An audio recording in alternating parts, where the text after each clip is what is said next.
Good afternoon, everyone. Before we get started, we need to all admit, in the words of the Poor People's Campaign, someone is hurting my people. And it's gone on for far too long. And we will not be silent anymore. We stand united today to address in candor the urgent need of our neighbors. As a lifelong resident of Maryland, there are many reasons I stand as a proud Baltimore resident. My demand that our local, state, and federal officials do a better job does not mitigate that fact. Whew. That, by the way, is a definition of patriotism. Many are familiar with Baltimore's history of redlining and other locally, state, and federally sanctioned forms of housing apartheid. What has been given little attention is the residual effects of these communities, the long-term effects and the impact evidenced generationally. This system still stands in a different form, and it's time for it to be imploded. The pleas of Baltimore residents for local departments to address the faltering foundations and the deplorable living standards goes unheard.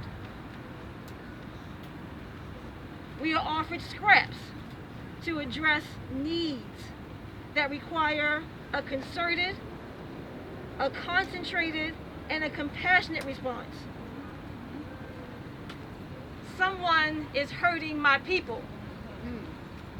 It has gone on far too long, and we will not be silent anymore.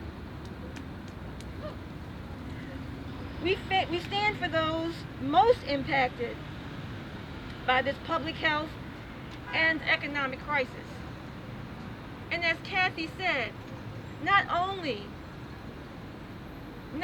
is the life expectancy 30 years shorter for the general population, but the average age of a homeless person is 9 years of age.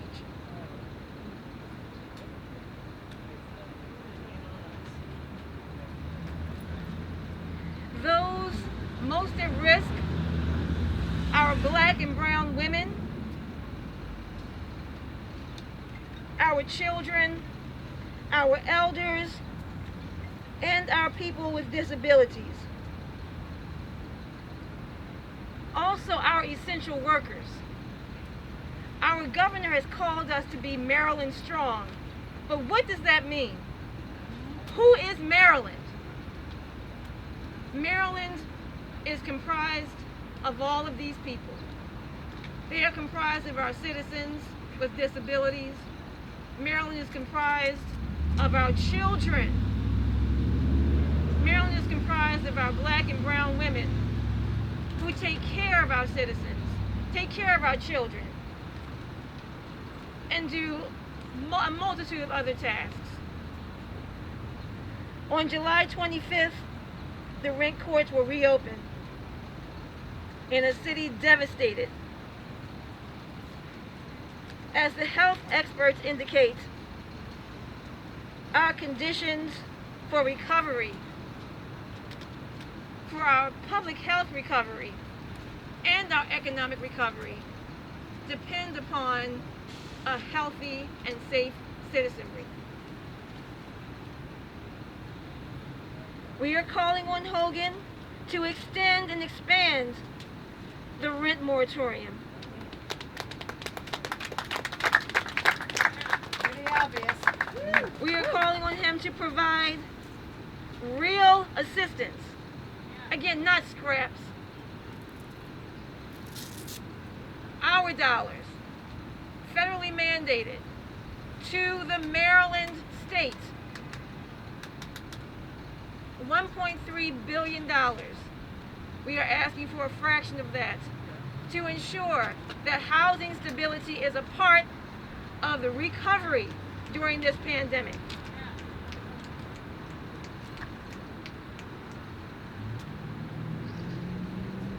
And the $175 million is but half of what actually needs to be put in place to ensure that our citizens of Maryland have housing stability. That number will be subsidized by local funds. And this should not be an ask. It should be a natural, compassionate response.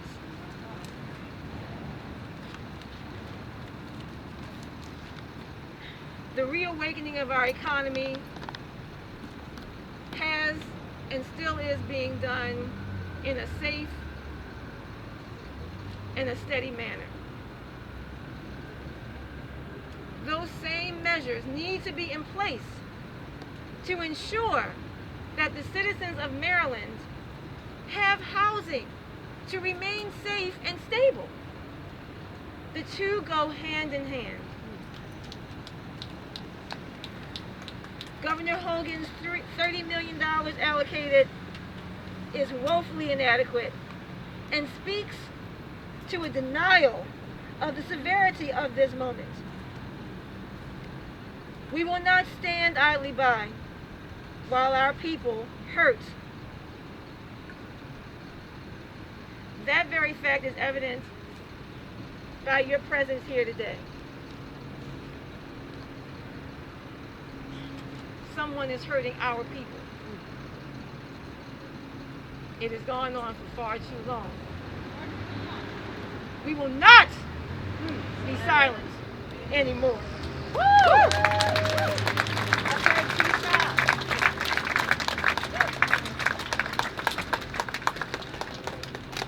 And as I step away, I just want to make mention that 52 organizations that are devoted to social justice and human rights, along with over 500 of our neighbors, signed a petition to go to Hogan, demanding the very things that we are here demanding.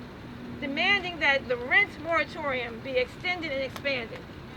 Demanding that at least $175 million be allocated to rent relief, funds that came directly from the coronavirus relief. We demand this. We will not stand for this. And we will continue to lift our voices. Thank you. Woo!